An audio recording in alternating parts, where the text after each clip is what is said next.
Teaching is a noble profession,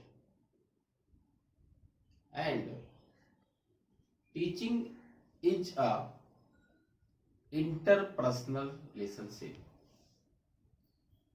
हमने कहा कि शिक्षण एक बहुत ही प्रतिष्ठित व्यवसाय है और ये शिक्षण एक दूसरे टीचर टू अ स्टूडेंट के बीच अंतःक्रिया होती है। तो एक शिक्षक हमेशा ये चाहता है कि हमारी शिक्षण अधिगम प्रक्रिया प्रभावशाली हो। ऐसा कोई भी शिक्षक यह नहीं चाहता है कि हमारी शिक्षण प्रक्रिया प्रभावशाली ना हो। तो यहां पे ध्यान देने वाली बात है, लिसन केयरफुली। हमने कहा कि हर एक शिक्षक की ख्वाहिश होती है, इच्छा होती है कि हम ऐसा क्या करें कि हमारी शिक्षण प्रक्रिया प्रभावशाली हो। तो ये शिक्षण की प्रभावशीलता, इफेक्टिवनेस ऑफ टीचिंग कैसे होगा और कौन शिक्षक पढ़ाते हैं जिनकी शिक्षण प्रक्रिया प्रभावशाली होती है। तो ये शिक्षण को प्रभावशाली बनाने के लिए ध्यान से सुनेंगे, शिक्षण प्रक्रिया को प्रभावशाली बनाने के लिए एक शिक्षक विभिन्न प्रकार की गतिविधियां, वो गतिविधियां शब्दों के द्वारा हो सकता है या अशाब्दिक भी हो सकता है। तो विभिन्न प्रकार की गतिविधियां जिसमें मैंने कहा शाब्दिक और अशाब्दिक, जैसे बीच बीच में प्रश्न पूछना, बच्चों को प्रश्नों पे जवाब देने के लिए उसे मोटिवेट करना, रीइंफोर्स करना, या पढ़ाते समय कंक्रीट रूप से, मूर्त रूप से समझाने के लिए वो शिक्षक audio visual aids, TLM, teaching learning material, सहायक शिक्षण सामग्री का प्रयोग करता है। तो हमने कहा कि एक शिक्षक अपनी शिक्षण अधिगम प्रक्रिया को प्रभावशाली बनाने के लिए विभिन्न प्रकार की गतिविधियां जो करता है वो कहलाता है टीचिंग स्किल, शिक्षण कौशल। तो now we will discuss about teaching skills. हम लोग टीचिंग स्किल, शिक्षण कौशल,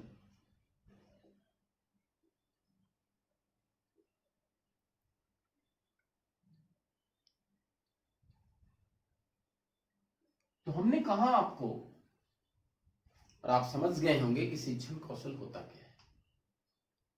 तो अब हम बात करेंगे इसकी और अर्थ और परिभाषा की, मीनिंग एंड डिफिनेशंस की, टीचिंग स्किल्स की। इसमें शिक्षण कौशल बहुत सारे बताया गया और ये शिक्षण कौशल पे this is the type of innovation, ये एक प्रकार का नवाचार है, क्योंकि ये शिक्षण कौशल सबसे पहले आपका स्टैनफोर्ड यूनिवर्सिटी में वहीं से आई थी। बहुत सारे शिक्षण कौशल बनाए गए थे, लेकिन इंडिया में खास करके ध्यान रखेंगे आप, इंडिया में खास करके जो योगदान था वो बीके पासी का सबसे बड़ा कंट्रीब्यूशन था, डॉक्टर बीके पासी, याद रखिएगा इसको।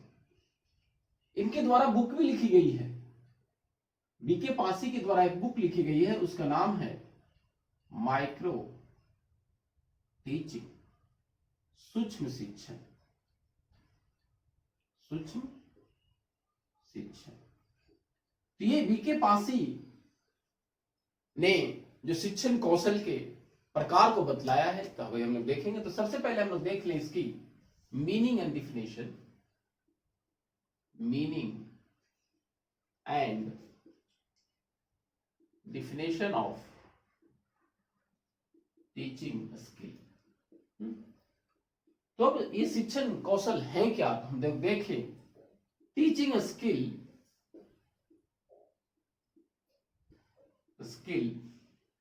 is a set of related acts, behavior। हमने कहा कि शिक्षण कौशल इज ए सेट ऑफ, समूह है, क्या है, रिलेटेड, कार्य का, व्यवहार का, है ना, बिहेवियर। ये perform with intention to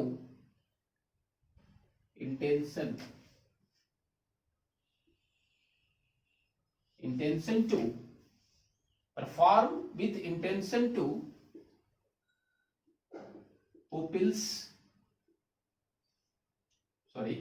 to facilitate, that is the most important, facilitate pupils learning। ये बहुत इंपॉर्टेंट बात है कि शिक्षण कौशल कहा गया कि कार्य और व्यवहार है जो परफॉर्म किया जाता है, क्यों, perform with intention to facilitate pupils learning. ध्यान देंगे, अधिगमकर्ता के अधिगम को सुगमता प्रदान करने के लिए विभिन्न प्रकार के कार्य और व्यवहार किए जाते हैं क्लासरूम में, वो क्या कहलाता है, शिक्षण कौशल कहा जाता है। हमने कहा, फिर से सुनिए ध्यान से, कि छात्र के अधिगम को आसानी या सुगमता प्रदान करने के उद्देश्य से किए गए कार्य और व्यवहार को शिक्षण कौशल कहते हैं। आपको बात आ गई समझ में कि शिक्षण कौशल क्या है, आ रही बात समझ में। अब हम लोग इसको देखते हैं, जो हमने कहा आपको कि बीके पासी के द्वारा जो शिक्षण कौशल बताए गए वो कौन कौन है, हम आपको बता रहे हैं। हम लोग देखेंगे कि कौन कौन सारे टीचिंग स्किल्स जो मैंने कहा कि बीके पासी के द्वारा दिया गया है। तो अब यहां पे बात आ रही है examples of teaching skills. Examples कह सकते हैं या टाइप्स कह सकते हैं। अब वो कौन कौन सारे हैं तो ध्यान देंगे। पहला है हाउ टू राइट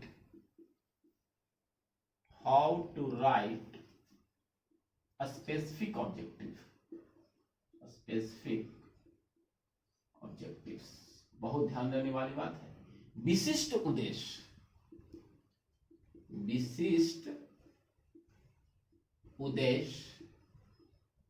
कैसे लिखा जाए। सबसे बड़ा इंपॉर्टेंट है एक शिक्षक के लिए, उसको जानना सबसे पहले ये है। ये स्पेसिफिक ऑब्जेक्टिव को हम लोग कहते हैं इंस्ट्रक्शनल ऑब्जेक्टिव भी कहा जाता है। इंस्ट्रक्शनल ऑब्जेक्टिव्स, अनुदेशनात्मक उद्देश्य। तो सबसे बड़ी इंपॉर्टेंट बात है ये कि जो हमने कहा कि सबसे पहला जो हमारा शिक्षण कौशल है, एक शिक्षक को विशिष्ट उद्देश्य कैसे लिखना चाहिए, कैसे लिखने आएगा। तो इसके लिए आपको हम बता रहे हैं कि हमने जो पहले वीडियो बनाया है वो आप ध्यान से देखेंगे। इसको अगर सीखना है आपको तो हमने बताया है, आपको बनाया है इस पे ब्लूम्स टैक्सोनॉमी। ब्लूम्स टैक्सोनॉमी का पार्ट 1, पार्ट 2 और पार्ट 3 और एक रिवाइज्ड भी बनाया गया है, रिवाइज्ड ब्लूम्स टैक्सोनॉमी। तो इससे फायदा क्या होगा? एक तो आपको फायदा होगा कि विशिष्ट उद्देश्य कैसे लिखा जाता है, लिसन केयरफुली।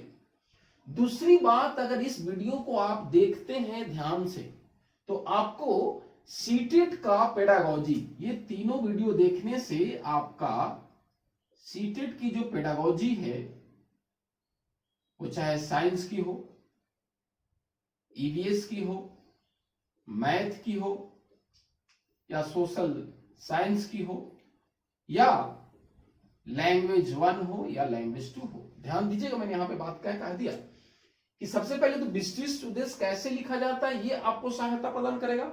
दूसरी, जो तीनों वीडियो पर अगर आप कमांड हासिल कर लेते हैं तो आपको सीटेट का पेडागोजी में इस सारे में ये तीनों से सवाल आएंगे। चलिए अब हम लोग दूसरा बात करते हैं,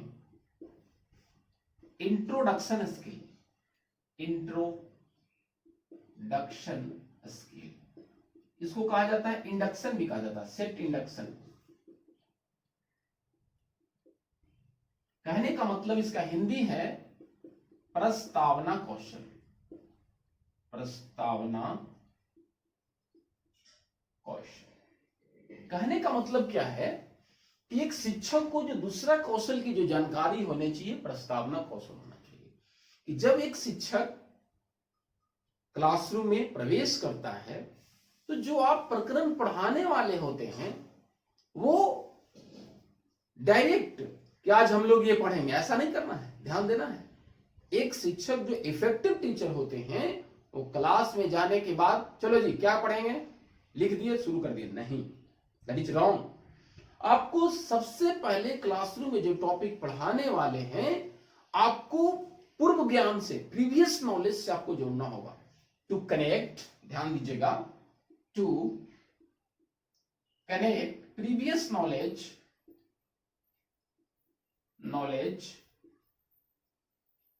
टू न्यू नॉलेज। एक शिक्षक के लिए बहुत बड़ा ही शस्त्र है ये। देखिएगा मैंने क्या कहा कि ये दो मैंने कौशल जो कहा एक शस्त्र है। तो इस प्रकार हम शिक्षण कौशल को कह सकते हैं कि शिक्षक के लिए शिक्षण कौशल वैसा शस्त्र है जिससे विजय प्राप्त करता है, शिक्षण अधिगम प्रक्रिया को प्रभावशाली बनाता है। तो चलिए, प्रस्तावना कौशल का मुख्य उद्देश्य हुआ पूर्व ज्ञान से नए ज्ञान को जोड़ना, ये इसका उद्देश्य है। अब प्रस्तावना कौशल में विभिन्न तकनीकों के द्वारा इसको प्रभावशाली बनाया जाता है। ध्यान से सुनिएगा, मैंने क्या कहा कि प्रस्तावना कौशल को प्रभावशाली बनाने के विभिन्न प्रकार के तकनीकों का प्रयोग किया जाता है। आस्किंग क्वेश्चन, प्रश्नों के द्वारा, उदाहरणों के द्वारा, या ब्लैक बोर्ड पे आपने लिख दिया और आपने कहा कि चलो देखिए बताइए, तो ये प्रस्तावना कौशल है, ये शिक्षक के लिए जानना जरूरी है। चलिए तीसरी बात हम लोग करते हैं, वो है क्वेश्चनिंग स्किल। क्वेश्चनिंग स्किल, प्रश्न कौशल। क्या है? प्रश्न कौशल। ये भी एक शिक्षक के लिए बहुत बड़ा इंपॉर्टेंट है और सीटेट में यही हम आगे इसको विस्तृत रूप से डिस्कस करेंगे।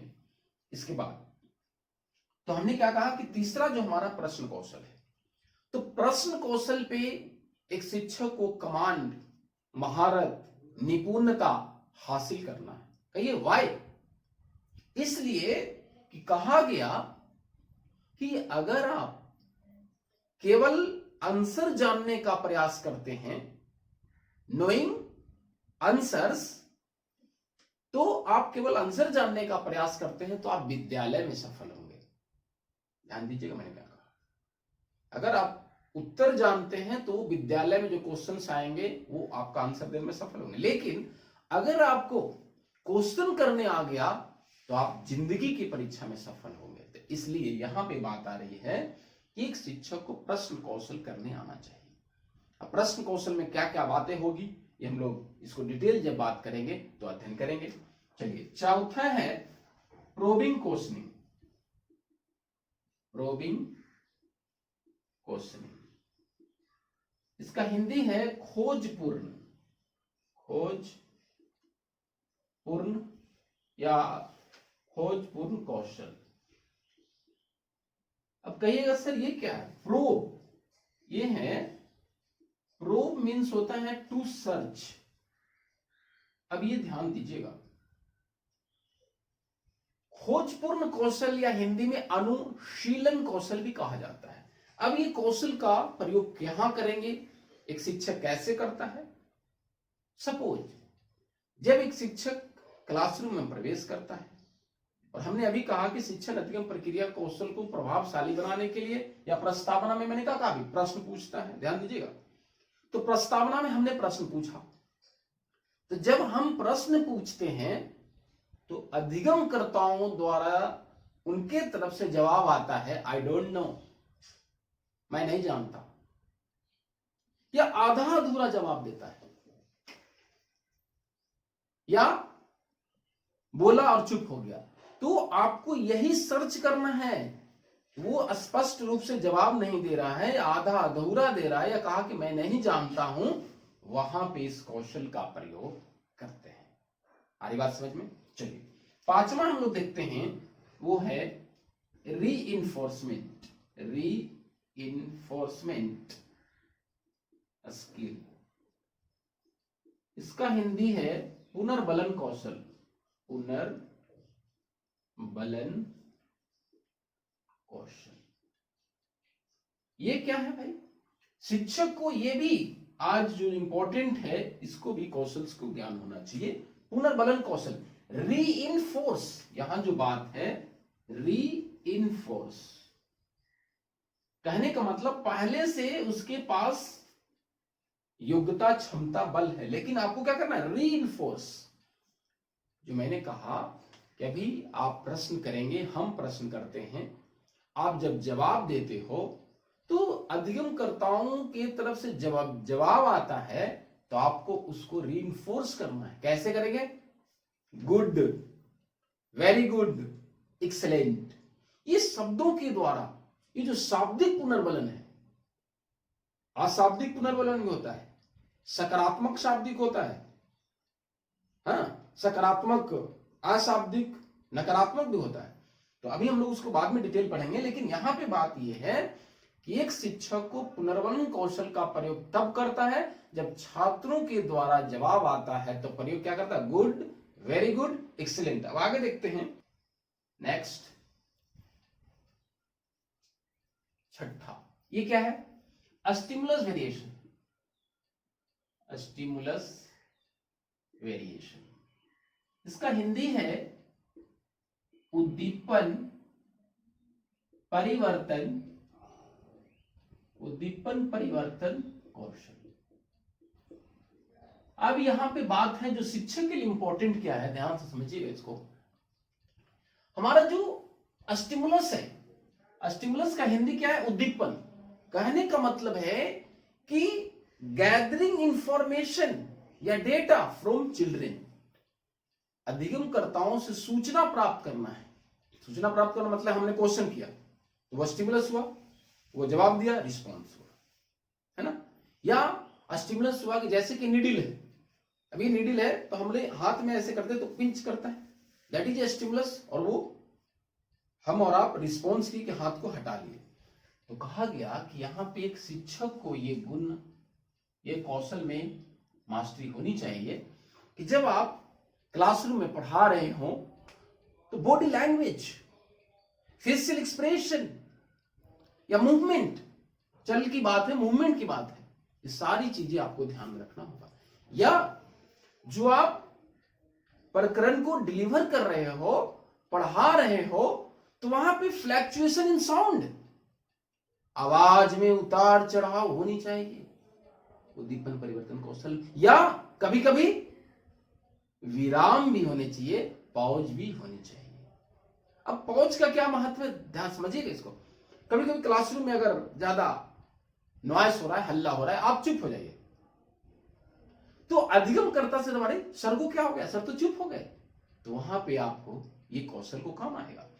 तो उद्दीपन परिवर्तन कौशल में शिक्षक का हाव भाव, फेशियल एक्सप्रेशन, मूवमेंट, आवाज में उतार चढ़ाव, ये सारी बातें स्टिमुलस वेरिएशन में आती है। अब हम लोग देखें next, classroom management. Classroom management skill, कक्षा कक्ष प्रबंधन, कक्षा कक्ष प्रबंधन कौशल, है ना। अब यहां पे बात क्या है कि क्लासरूम मैनेजमेंट सबसे बड़ी इंपॉर्टेंट है ये टीचर के लिए, अगर आप क्लास पढ़ा रहे हैं तो, या टीचिंग प्रोफेशन में जाना है तो, कि हमारा क्लासरूम में बच्चे मछली बाजार नहीं लगाए। उसका सबसे बड़ा इंपॉर्टेंट हम लोग तो बता रहे हैं कि अभी संक्षिप्त में पढ़ रहे हैं। तो कक्षा कक्ष प्रबंधन एक शिक्षक के लिए बहुत जरूरी है। तो इसमें क्या होगा, यहां पे शिक्षक को जो विद्यालय में रिसोर्सेस हैं, ध्यान दीजिएगा मैंने कहा जो रिसोर्सेस विद्यालय में है वो हमारा फिजिकल और एक ह्यूमन रिसोर्सेस। फिजिकल रिसोर्सेस मतलब जो हमारी बिल्डिंग के स्ट्रक्चर है, क्लासरूम की जो बनावट है, बेंच है, फर्नीचर है, ये फिजिकल रिसोर्सेस में आएगा। दूसरा ह्यूमन रिसोर्सेस। तो दोनों को जो आपके सामने उपलब्ध है उसी का प्रयोग करना है, सबसे बड़ी बात हो गया। अब ये कक्षा कक्ष प्रबंधन के लिए इसमें शिक्षक का क्या होगा भाई, इसमें जो शिक्षक होंगे उनको सबसे बड़ी बात ध्यान में रखना होगा, अगर क्लासरूम मैनेजमेंट आपको प्रभावशाली बनाना है तो आपको सबसे पहले विद्यार्थियों की आवश्यकताओं पर ध्यान देना है। Listen carefully. कक्षा कक्ष प्रबंधन को प्रभावशाली बनाने के लिए पहला पॉइंट क्या है, बच्चों की आवश्यकताओं पर ध्यान देना। दूसरी कि क्लासरूम मैनेजमेंट आपका प्रभावशाली कैसे होगा, जो सबसे इंपॉर्टेंट है वो मैं बता रहा हूं, वो क्या है, मास्टरी इन कंटेंट जरूरी है इसमें। क्या मैंने कहा, मास्टरी इन कंटेंट, विषय वस्तु में प्रवीणता, ये बहुत जरूरी है। क्योंकि जो टॉपिक आप पढ़ाने जा रहे हो उसका आपको ज्ञान ही नहीं है, और उसमें ज्ञान मास्टरी की बात कर रहा है, आपको पहले का और आगे का बच्चा क्या पूछ सकता है। जब बालक या अधिगमकर्ता को पता हो जाता है कि शिक्षक जो उनको पढ़ा रहे हैं उनको पूरी तरह से मास्टरी और नॉलेज है, तो वो बच्चे आराम से पढ़ते हैं और उनको पता होता है। आ रही बात समझ में। तो ये क्लासरूम मैनेजमेंट की हमने बात किया। आगे हम देखते हैं इसको, हमने कहा भी स्टिमुलस वेरिएशन हो गया, क्लासरूम मैनेजमेंट हो गया। अब क्या है,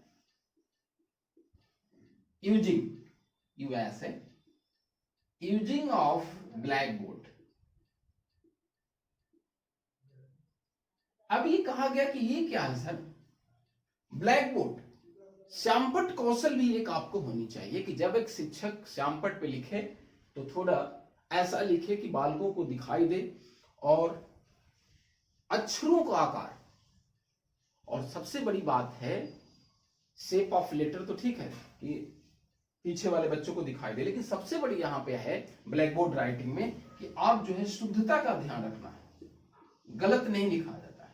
कभी कभी मिस्टेक से कहा अक्षर मेरे में छूट भी जाता है, तो आप जो लिखने वाले हैं ब्लैक बोर्ड पे वो गलत ना लिखें, ये ध्यान रखना है ब्लैक बोर्ड में। नेक्स्ट हम लोग बात करें using of audio visual aids, TLM, कि कैसे शिक्षण सहायक सामग्री, यहां बात हो गई शिक्षण सहायक सामग्री, कि अब एक शिक्षक को शिक्षण सहायक सामग्री का क्लासरूम में कैसे प्रयोग करना है, हाउ टू यूज, ये सबसे बड़ी जरूरी चीज है। तब यहां पे जो प्रकरण से आप पढ़ाने वाले हैं उससे एकदम रिलेवेंट होना चाहिए, सार्थक होनी चाहिए। और शिक्षण सहायक सामग्री जो आपने बनाया है वो एक A4 साइज पे आप बना के ले जाएं, जो पीछे जो बालक बैठे हुए हैं उनको भी एक ज्ञान हो। तो शिक्षण सहायक सामग्री का प्रयोग भी आपको आनी चाहिए। अब हम और आगे देखते हैं स्किल ऑफ एक्सप्लेनिंग, व्याख्यान कौशल,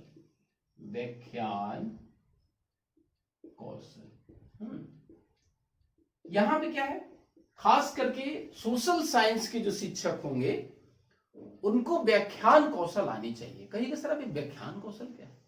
व्याख्यान कौशल में एक शिक्षक जब ये प्रभावशीलता के साथ व्याख्यान देता है तो वहां पे कुछ महत्वपूर्ण शब्दों का प्रयोग करना चाहिए। वो ऐसा शब्द हो जो बच्चों को ध्यान आकर्षित करे, या दो वाक्यों को जोड़ने वाली बात। जैसे अब व्याख्यान अब पढ़ा रहे हैं, अंततः, फलतः, ये हम कह सकते हैं। ये सारी बात व्याख्यान कौशल में बातें हैं। अब नेक्स्ट है मैप रीडिंग। मैप रीडिंग, मानचित्र जो है, प्रदर्शन कह सकते हैं इसको, मानचित्र पठन। अब ये क्या है, ये खास करके हिस्ट्री और ज्योग्राफी के जो शिक्षक होंगे, ये आपको पता होना चाहिए कि मानचित्र इंडिया का कैसे बनाया जाता है। तो वर्ल्ड का तो जरूरी नहीं आपको बनाने के, लेकिन इंडिया की मैप आपको आनी चाहिए। नॉलेज अबाउट इंडिया मैप वो आपको आनी चाहिए, क्योंकि वो मैप के माध्यम से भूगोल में, इतिहास में आप जो है से अच्छी तरह से उसे आप बता सकते हैं। ये आपको मालूम होनी चाहिए। आगे है स्किल ऑफ इलस्ट्रेशन। ये क्या है, दृष्टांत कौशल। दृष्टांत कौशल। अब दृष्टांत कौशल क्या है, जब आप फिजिक्स पढ़ा रहे हैं, गति पढ़ा रहे हैं, फोर्स बल पढ़ा रहे हैं, तो आपको यहां पे बताना होगा कि बॉल जो है इस तरह से अगर हम रखते हैं यहां पे तो डायरेक्ट रोटेट होकर नीचे चला जाता है। ये आपको दिखाना होगा, बताना होगा। और डिफरेंस है एग्जाम्पल और इलस्ट्रेशन में। उदाहरण क्या है कि शब्दों के प्रयोग के द्वारा आप उसको बता रहे हैं, दैट इज एग्जाम्पल। ध्यान देना की बात है। मैंने कहा कि एक वर्ड यहां पे एक एग्जाम्पल्स है, ये उदाहरण है, ध्यान दीजिए, यहां पे बहुत बड़ी बात है। और ये इलस्ट्रेशन है। तो यहां पे हमने कहा कि ये केवल शब्दों के माध्यम से अगर आप समझा रहे हैं कि मान लिया ऐसे है, ये उदाहरण दीजिए आपने, वहां केवल शब्दों का प्रयोग है, दैट इज एग्जाम्पल। लेकिन इलस्ट्रेशन में अभी हमने कहा ना कि एक बॉल को अगर ऊपर से रखते हैं तो नीचे चला जाता है, लेकिन इलस्ट्रेशन में जब कहना होगा तो हमने बताएंगे या ब्लैक बोर्ड पे ऐसे बताना होगा हमको। देखिए ब्लैक बोर्ड पे है, यहाँ पे बल रखेंगे तो यहाँ आएगा, फिर यहाँ आएगा, फिर यहाँ पे आएगा। इस तरह से इलस्ट्रेशन में करना होगा। तो हम लोगों ने शिक्षण कौशल क्या है सो देखा, और कितने प्रकार के शिक्षण कौशल होते हैं। धन्यवाद।